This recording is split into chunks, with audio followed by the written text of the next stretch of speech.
हम लोग बहुपद पढ़ रहे थे, बहुपद में पढ़ रहे थे दीर्घात समीकरण। एक्सरसाइज 3 के हम लोग बहुपद में खत्म कर चुके हैं। आज हम लोग पढ़ेंगे एक्सरसाइज 3 के भी दीर्घात समीकरण ही है।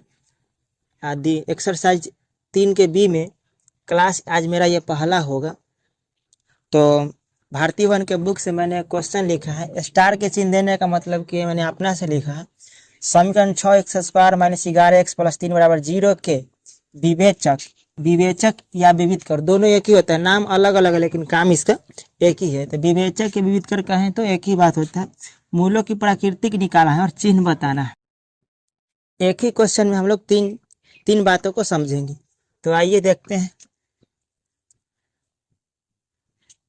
6x² - 11x + 3 = 0 विवेचक। हमने पिछले क्लास में आप लोग को बताया कि विवेचक क्या होता है। तो हमने डी पढ़ा था, डी को ही विवेचक या विविधकर कहते हैं। इसका फॉर्मूला होता है b² - 4ac। जब भी विवेचक या विविधकर निकालने के लिए कहेगा तो b² - 4ac निकालेंगे, यानी डी का मान निकालेंगे। मूलों की प्राकृतिक तो यहाँ आएंगे, उसके बाद ही डिसाइड होगा। चिन्ह यहाँ आएंगे तभी डिसाइड होगा। तो हम लोग पहले विवेचक निकालेंगे। तो विवेचक निकालने के लिए हमको ए चाहिए, बी चाहिए और सी चाहिए। तो इस समीकरण में से हम लोग ए बी सी का मान लेंगे। x² के बगल में रहेगा वो ए का मान, तो ए का मान हो जाएगा 6। x के बगल में रहेगा वो b का मान, तो b का मान हो जाएगा -11 और जो अकेले रहेगा वो c का मान। तो हम लोग फार्मूला जानते हैं, d बराबर होता है b² - 4ac। अब a b c हम जान गए, तो जहाँ b है वहाँ b का मान रखेंगे। तो b का मान -11, इसका होल स्क्वायर -4 गुण a कितना है, तो देखिए इसमें से खोजेंगे। a का मान 6 है और c का मान 3 है। अब गुना करेंगे, 11 के स्क्वायर कितना होगा 121 होगा, माइनस है तो माइनस गुना करके यहाँ लिखेंगे। तो कितना हो जाएगा 6 × 24 है, 24 क्या हो जाएगा 72। अब इसमें से घटाएंगे तो 11 में से 2 जाएगा तो 9, ये बचेगा 11, 11 में से आ जाएगा 4। अब ये जो डी का हमने मान निकाला, ये विवेचक निकल गया, इसी को हम लोग विवेचक कहते हैं। तो ये विवेचक निकल गया, हम लोग डी का मान निकल गया, विवेचक हमने निकाल दिए। अब इसमें कहता है कि मूलों की प्राकृतिक बताइए। तो मूलों की प्राकृतिक निकालने के लिए ये जो डी के मान कितना लाए, डी का मान जो हमने 49 लाए, तो इसको आपको 0 से तुलना करना है। दूसरी आंसर की ओर चलना है। हम लोग मूलों की प्राकृतिक बताएंगे। तो जो डी का मान हम लोग निकाले उसको हम 0 से तुलना करेंगे। 0 से तुलना करने का मतलब यह है कि 0 से 49 बड़ है कि छोट है। जब 0 से 49 बड़ है तो इधर मुंह घुमाएंगे, इसी को हम लोग डी कहते हैं। तो डी हो जाएगा 12, यानी 0 से हो जाएगा डी के मान 12। जब 0 से बड़ा हो जाएगा तो हम लोग ने कहे थे कि मूलों की प्राकृतिक में आप लोग को पिछले क्लास में करा दिए होंगे। तो मूलों की प्राकृतिक क्या हो जाएगा, जब डी का मान 0 से बड़ा हो जाता है तो मूलों की प्राकृतिक हो जाता है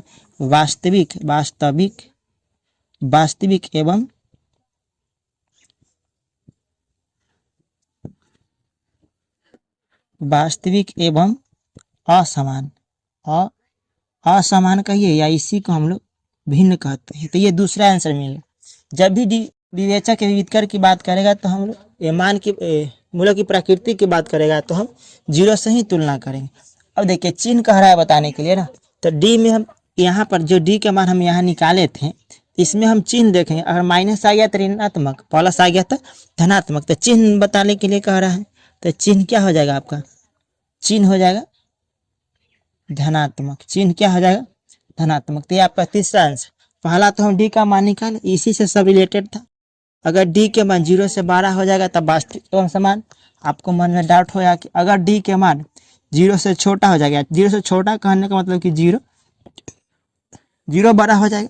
तो जब 0 बड़ा हो जाएगा तो ये हो जाएगा वास्तविक नहीं होगा, तो इसका मान भी नहीं निकलेगा। अगर डी के मान 0 से बराबर हो जाएगा, 0 के यानी बराबर आ जाए, डी को अगर हम हल करेंगे और 0 आ गया तो इसका हो जाता है वास्तविक एवं समान या बराबर भी कह सकते हैं।